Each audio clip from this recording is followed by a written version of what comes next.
오늘 우리가 함께 볼 하나님의 말씀은 시편 78편 36절에서 39절 말씀입니다.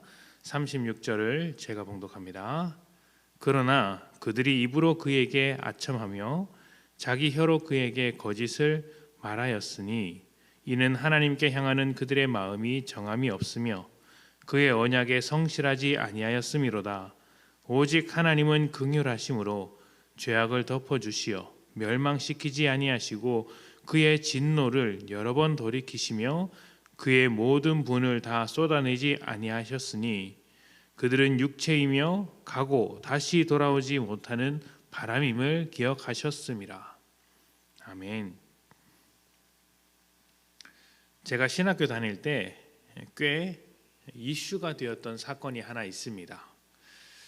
새벽 예배 때 일어난 일이었는데 그때는 새벽 예배가 기숙사마다 또 방마다 이제 신청을 받아서 인도를 했었습니다. 한 방에는 이제 4학년부터 1학년까지 학생들이 살고 있었고 그 학생들이 모두 신학생이고 전도사님들이었기 때문에 사회도 맡고 찬양도 맡고 특성도 하고 설교도 하고 그렇게 했었던 기억이 있습니다.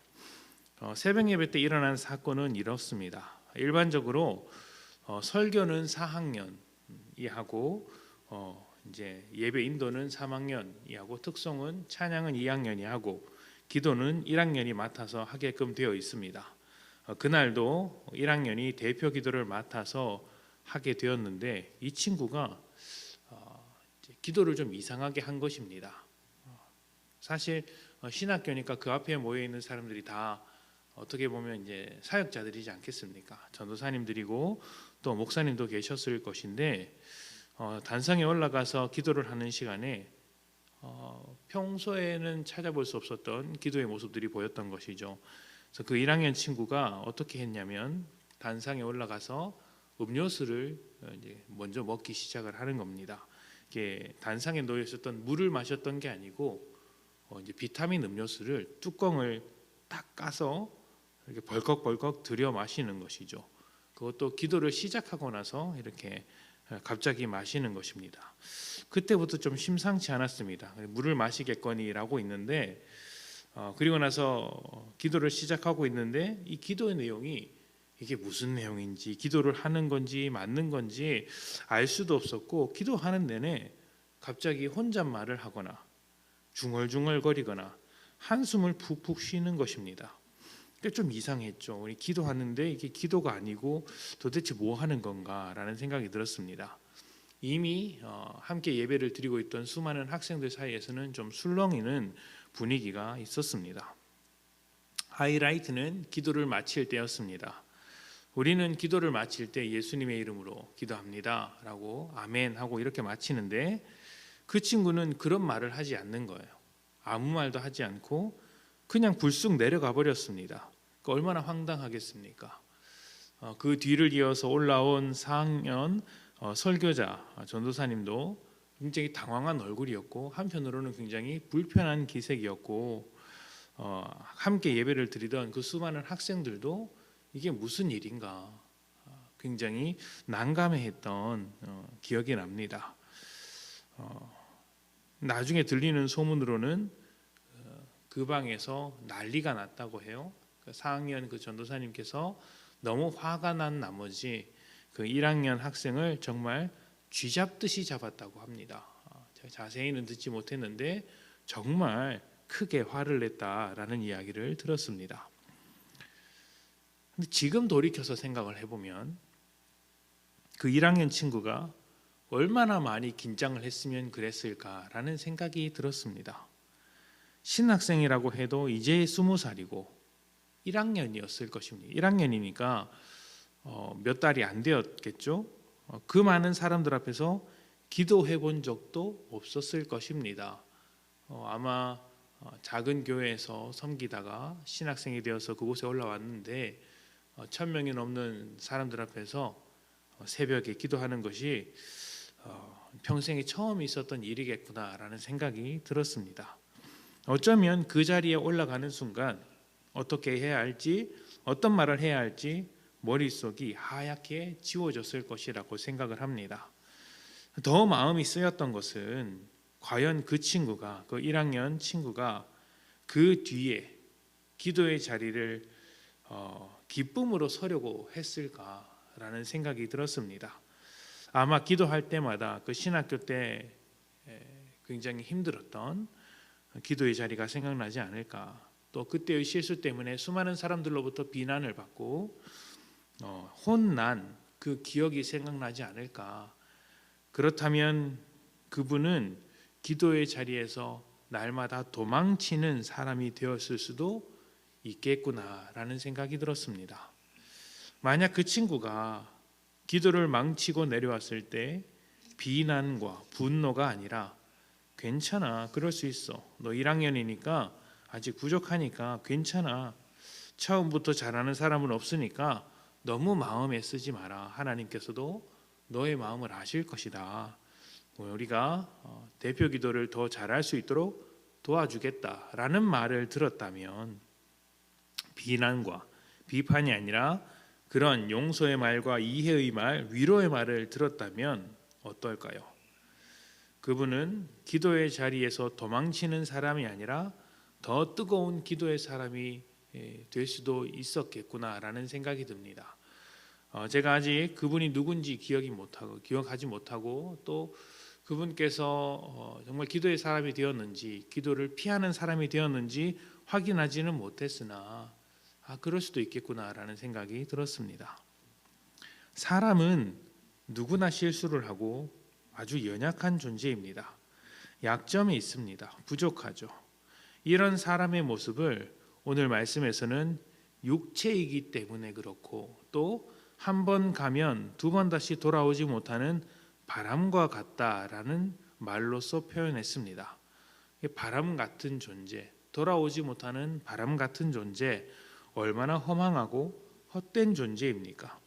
사람이 이렇게 부족한 존재이기 때문에 하나님께서 보시기에 굉장히 거짓된 행동들이 많고 성실함이 없고 하나님의 약속도 꾸준히 지키지 못한다라고 이야기를 하고 있습니다. 놀라운 것은 이런 사람을 대하시는 하나님의 모습이죠.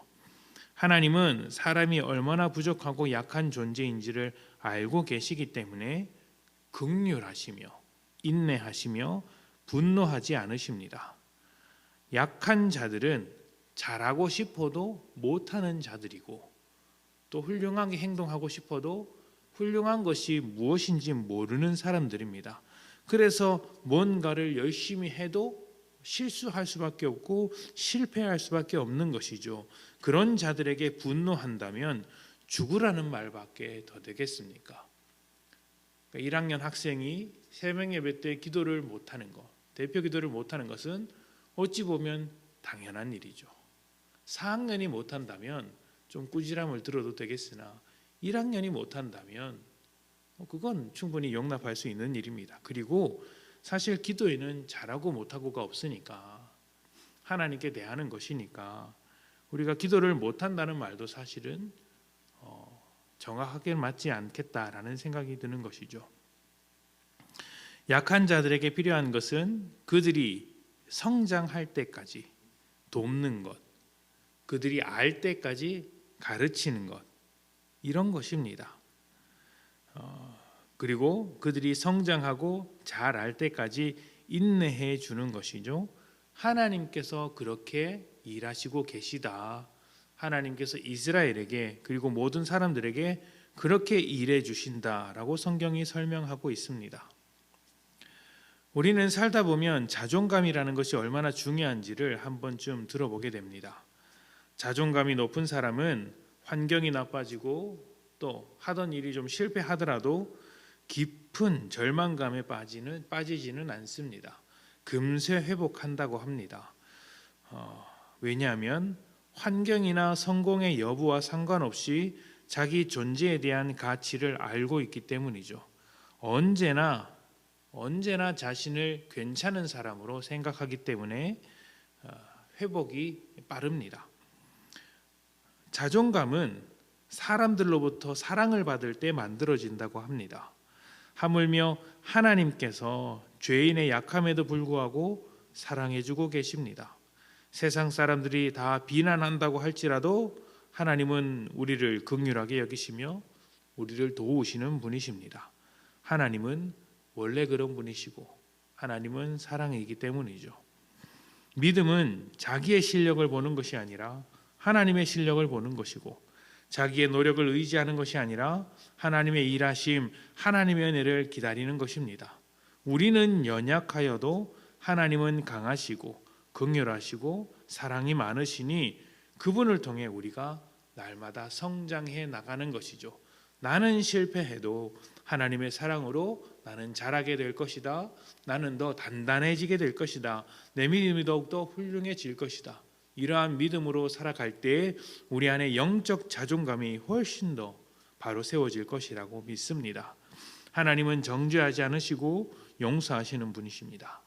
그리고 긍휼하심으로 우리의 약함을 몸소 책임지십니다. 그러니 우리의 모습 중에 조금 부족한 모습이 있더라도 넉넉히 품어주시는 하나님을 더 소망하고 사랑하시는 여러분들이 되셨으면 좋겠습니다.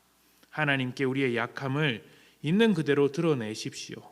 약함을 가지고 하나님께 다가갔을 때 긍휼하신 하나님께서 그 약함을 고쳐내시며 더 큰 믿음으로 만들어내실 것입니다.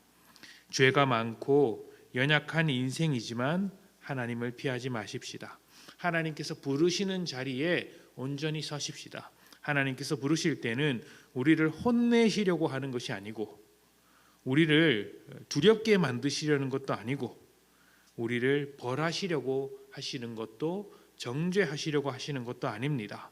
하나님은 우리를 돕는 분이시고 위로하시는 분이시고 살리시는 분이시고 성장시키는 분이시라는 것을 기억하며 날마다 하나님과 동행하시는 복된 여러분들이 되시기를 축복합니다. 함께 기도합니다.